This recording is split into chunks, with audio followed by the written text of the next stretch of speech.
Hello. പിന്നെ വീട്ടില് വണ്ടി വെക്കാൻ ഇപ്പൊ ഒരാൾ വരും, ആ ചാവിയും പെട്ടെന്ന് എടുത്തെടുക്കട്ടോ. ആ ആയിക്കോട്ടെ.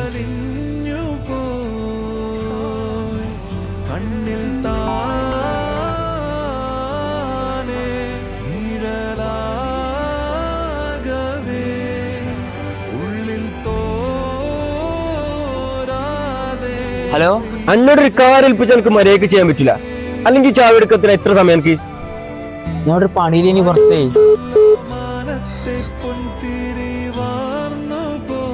ഹലോ, വീട്ടിലാണോ? ഫുഡ് കഴിച്ചോ? ഞാൻ ഫുഡ് കഴിച്ചല്ലോ, ഞാൻ ഇപ്പോൾ വരാം.